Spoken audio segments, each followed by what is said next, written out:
तो दोस्तों, आज हम पढ़ेंगे संज्ञा और संज्ञा के प्रकार। संज्ञा के प्रकार को थोड़ा डीपली पढ़ेंगे क्योंकि संज्ञा के प्रकार से ज़्यादातर क्वेश्चन पूछे जाते हैं। तो चलिए शुरू करते हैं। सबसे पहले संज्ञा का डेफिनेशन तो हम जानते हैं। तो संज्ञा का डेफिनेशन क्या होता है कि किसी व्यक्ति, वस्तु, स्थान के नाम को संज्ञा कहते हैं। तो डायरेक्ट आप संज्ञा के डेफिनेशन ना पूछकर पूछता है संज्ञा कौन सा शब्द है। तो संज्ञा कौन सा शब्द है? संज्ञा एक विकारी शब्द है। विकारी शब्द मतलब क्या होता है? जो लिंग, वचन, कारक के अनुसार अपना रूप बदलते हैं उन्हें संज्ञा कहते हैं। तो चलिए देखते हैं संज्ञा के प्रकार। संज्ञा के 5 प्रकार होते हैं। कौन कौन से? जातिवाचक, व्यक्तिवाचक, समूहवाचक, द्रव्यवाचक और भाववाचक। अब हम संज्ञा के प्रकार को कहानी कहानी की तरह कोरिलेट करके पढ़ेंगे। देखिए, जैसे कहानी क्या है। एक गांव में एक लड़का रहता था जिसने बाजार से एक बकरा खरीदा और उस लड़के ने प्यार से बकरे का नाम गजोधर रखा। गजोदर की शादी हुई और उसके बच्चे हुए और उसका पूरा कुनबा, उसकी फैमिली और झुंड बन गए। लड़के के पास थोड़ा पैसे की दिक्कत आई तो लड़के ने उसे बेचा और दुकानदार ने उसे काट कर उसका मांस लोगों को बेच दिया। फिर लोगों ने उसे कुकर में पकाया, उसके मांस को लेके आया और कुकर में पकाया और खुशबू और स्वाद को महसूस किया। अब देखो कैसे हम इसे कोरिलेट करते हैं। देखिए, जैसे जब बकरा है तो बकरा कौन सा संज्ञा है? जातिवाचक। बाजार, ये कौन सा संज्ञा है? जातिवाचक। अब कैसे? जब तक किसी का नाम न होगा ना तो तब वो जातिवाचक होगा। जैसे बाजार और बकरा। अब बकरा का नाम नहीं जब तक हमने रखा है तब तक वो जातिवाचक है। और बकरे का नाम लड़के ने क्या रखा? गजोधर, तो ये हो गया व्यक्तिवाचक। इसी तरह जैसे बाजार है, अब जब तक बाजार का नाम नहीं रखेंगे तब तक जातिवाचक होगा। अगर हम कहें पलटन बाजार तो पलटन बाजार क्या हो जाएगा? अपना व्यक्तिवाचक हो जाएगा। तो जैसे मार्केट का जैसे नाम रखेंगे तो ऐसे व्यक्तिवाचक होगा, जब तक नाम नहीं रखेंगे तब तक वो जातिवाचक रहेगा। इसी प्रकार जब परिवार, झुंड और बच्चे होते हैं तो ये क्या होंगे? समूहवाचक हो जाएंगे। तो जैसे समूह भी होंगे। मैं आप लोगों को संज्ञा को 2 तरीके से पढ़ाऊंगा। तो पहला तरीका ये है और दूसरा तरीका और है। तो जैसे परिवार, झुंड और बच्चे जिसमें एक से अधिक का बोध हो उसे समूहवाचक कहते हैं। तो जैसे परिवार, उसकी फैमिली हुई है ना, तो परिवार, झुंड, बच्चे। और उसी तरह फिर द्रव्यवाचक उसमें क्या करें? छोटे छोटे मांस के टुकड़े करें, है ना, छोटे छोटे मांस के टुकड़े करें तो मांस क्या हो गया? अपना द्रव्यवाचक हो गया। जैसे मांस हो गया। अभी मैं आपको एक तरीका और पढ़ाऊंगा संज्ञा का, उसमें सारे कन्फ्यूजन आपके दूर हो जाएंगे। अब भाववाचक में कैसे गए? जैसे जब उसे पकाया गया कुकर में तो सीटी लगी कुकर की, तो उससे खुशबू निकल के आया बाहर और स्वाद आया। तो खुशबू और स्वाद को महसूस किया जाता है ना, तो इसलिए कौन सा नाउन हो गया अपना? कौन सा संज्ञा हो गया? भाववाचक संज्ञा हो गया। चलिए आगे फिर पढ़ते हैं। अब याद करने का आसान तरीका क्या था कि बकरा, लड़के ने बकरा लाया, उसका नाम क्या रखा? गजोधर रखा। फिर उसका झुंड, फैमिली या समूह बना। फिर उसे मांस के छोटे छोटे टुकड़े उसने दुकानदार को भेज दिया, दुकानदार ने उसे मांस के छोटे छोटे टुकड़े किए। फिर उसको कुकर में पकाया तो क्या आया? खुशबू। यही कहानी याद कर लेंगे, आपको संख्या के 5 प्रकार भी याद हो जाएगा। बकरा जब तक नाम नहीं है तब तक वो जातिवाचक है। नाम जैसे हमने रख दिया तैसे वो व्यक्तिवाचक हो गया। जैसे उसका परिवार बन गया, समूह हो गया। छोटे छोटे मांस के टुकड़े तो क्या है? द्रव्यवाचक। जैसे खुशबू और सीटी लगी कुकर में, खुशबू है तो वो हो गया भाववाचक। ठीक, तो इस तरह हम याद करेंगे। अब चलते हैं इसके डिफिनेशन पर और इसके एग्जाम्पल हम देखेंगे और उस एग्जाम्पल के साथ मैंने एक लॉजिक पॉइंट भी रख रखा है, तो उससे आपको पूरी तरह संज्ञा समझ में आ जाएगा और संज्ञा का एक भी क्वेश्चन आपसे गलत नहीं होगा। बाकी आप क्वेश्चन जो है किताबों से लगाइएगा और पीडीएफ चाहिएगा तो मुझसे पीडीएफ ले लीजिएगा।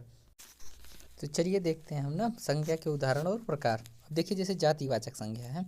जातिवाचक संज्ञा कौन कौन से हैं? वकील, ज्वालामुखी, दिशा, नदी। अब देखिए, जब तक नाम नहीं रहेगा तब तक वह जातिवाचक संज्ञा, मैंने आपसे ही बताया। जैसे देखिए दिशा, अब जैसे दिशा का जैसे हमने नाम रख दिया उत्तर, तो उत्तर कौन सा दिशा हो गया? अपना व्यक्तिवाचक। नाम आएगा व्यक्तिवाचक, नाम नहीं है तो जातिवाचक। जैसे ज्वालामुखी, अब जैसे बैरन ज्वालामुखी है तो वो व्यक्तिवाचक ज्वालामुखी हो जाएगा ना, तो बैरन ज्वालामुखी उसका नाम आ गया तो व्यक्तिवाचक हो गया, अगर नाम नहीं है तो वो जातिवाचक होगा।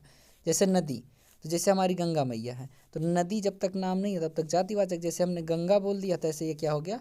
व्यक्तिवाचक संज्ञा हो गया। मतलब नाम लेते ही वो व्यक्तिवाचक होगा, नाम नहीं होगा तो जातिवाचक। इसका क्या पहचान है कि एक जैसे बहुत होंगे। जैसे नदी, तो नदी तो बहुत नदी होंगे, लेकिन अगर मैंने बोला गंगा तो गंगा नदी एक ही नदी है ना, तो इसलिए वो व्यक्तिवाचक संज्ञा। व्यक्तिवाचक संज्ञा हमेशा स्पेसिफिक होता है।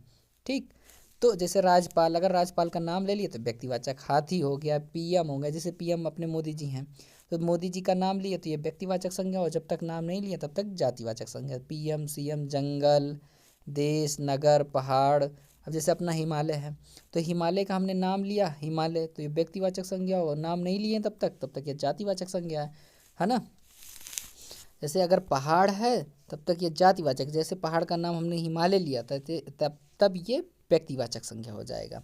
तो युद्ध, कर्मचारी, मजदूर, लहर, विधायक, त्योहार, अमीर, गरीब, भूकंप, फल का नाम अगर हमने आम ले लिया तो व्यक्तिवाचक संज्ञा, नाम नहीं लिया तो जातिवाचक संज्ञा। पेड़ ने क्या एक जैसे बहुत होंगे, फल तो बहुत हैं, लेकिन अगर हमने कहा आम तो ये स्पेसिफिक हो गया ना, तो इसलिए क्या हो जाएगा, व्यक्तिवाचक संज्ञा हो जाएगा। ठीक, तो व्यक्तिवाचक संज्ञा क्या होंगे, जिसके डायरेक्ट नाम हो ना, किसी विशेष व्यक्ति, वस्तु, स्थान का नाम होगा उसे व्यक्तिवाचक संज्ञा हम कहें। अब समूहवाचक संज्ञा, समूहवाचक संज्ञा का क्या पहचान है, समूहवाचक संज्ञा का पहचान है कि समूहवाचक संज्ञा का कि जैसे किसी विशेष व्यक्ति व स्थान, ये नहीं, ये गलत है, यहाँ नाम नहीं रहेगा, यहाँ रहेगा अपना कि यहाँ ये नहीं रहेगा नाम, यहाँ होगा समूह होगा ना, कि उनका समूह हो। ठीक, तो यहाँ होगा समूह, यहाँ समूह होगा। तो जैसे देखिए गिरोह, सेना, ये सब समूह है। गिरोह, सेना, जैसे इसका पहचान क्या है कि एक बहुत एक समूह हो पूरा, कई लोगों का बोध हो, एक से अधिक लोगों का बोध हो ना।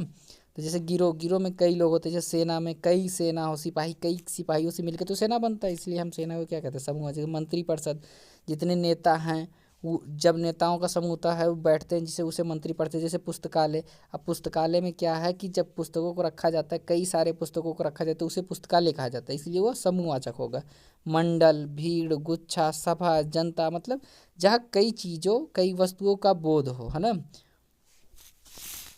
यहाँ पहचान इसका गलत लिख उठा है ना, तो इसका खाली ये पहचान है कि जहाँ कई एक से अधिक वस्तुओं का बोध हो, वस्तु व्यक्ति का बोध हो, उसे क्या कहेंगे, समूहवाचक संज्ञा कहेंगे। अब जैसे द्रव्यवाचक संज्ञा क्या होते हैं, जिसे मापा या तोला जा सके, जैसे ठोस, द्रव, गैस। अब कहोगे भैया गैस, अब यार गैस सिलेंडर लेने जाते हैं ना, तो उसे हम तोल के ही तो लेते हैं गैस सिलेंडर को, तो सीधी सी बात, जिसे मापा और तोला जा सके। अब देखो सोना हो गया, जैसे इसे भी तो तोलते हैं ना, सोना चांदी कैरेट में, तो सोना चांदी, जैसे दूध हो गया तो इसे मापते हैं ना, 1 लीटर, 2 लीटर, 3 लीटर। तेजाब भी हो गया, वैसे तेल, पानी, चावल, कोयला, चावल को नहीं, 1 किलो चावल, 2 किलो चावल, जैसे आटा 1 किलो, जैसे दाल 1 किलो, 2 किलो, से तोला जाता है ना। मापा क्या किया जाता है, जैसे पानी हो गया 1 लीटर, 2 लीटर, पेट्रोल, डीजल, ये सब 1 लीटर, 2 लीटर में होते हैं, जैसे जैसे लीटर में हो, जो लीटर में हो, जैसे कि क्या हो कि जो लीटर में हो, है ना, तो लीटर हो अपना, या फिर लीटर हो अपना, या फिर केजी में हो। तो जो केजी और लीटर में नापा जा सके, तोला जा सके, वो सब क्या होते हैं, द्रव्यवाचक होते हैं। और गैस, जैसे ऑक्सीजन हो गया, धुआं हो गया, मांस हो गया, अभी मांस भी हमने पढ़ाया था ना कि मांस छोटे छोटे टुकड़े होते हैं, तो इसलिए क्या हो जाएंगे, ये द्रव्यवाचक संज्ञा हो जाएंगे। तो फिर हम आगे देखते हैं भाववाचक। भाववाचक संज्ञा क्या होती है, जिसे केवल महसूस किया जा सके। ठीक, जैसे अवस्था दो, जैसे बुढ़ापा हो गया, है ना, बुढ़ापे की अवस्था, मिठास, बचपन, ये सब महसूस किया जाता है। मित्रता, लंबाई, चौड़ाई, गर्मी और ठंडी, धार्मिक, निष्ठ गया। अब प्रेम को ही हम महसूस करते हैं ना, फील करते हैं, तो जैसे प्रेम हो गया, इस सब को हम महसूस करते हैं। और उन्नति हो गया, कड़वाहट हो गया, रसीला। हालांकि भाववाचक के मैं अलग से एक बना रखा हूँ ट्रिक का, अभी वो दिखते हैं, तो उससे सारा कन्फ्यूजन दूर हो जाएगा। चलो शुरू करते हैं फिर भाववाचक का अगला पॉइंट। अब देखिए मैंने क्या कहा, भाववाचक की पहचान अब कैसे करेंगे, जैसे जिसे हम देख नहीं सकते, छू नहीं सकते, केवल महसूस कर सकते हैं। अभी मैंने आपको अवस्था और दशा और मैंने उसमें ही बताया कि केवल महसूस किया जा सकता है।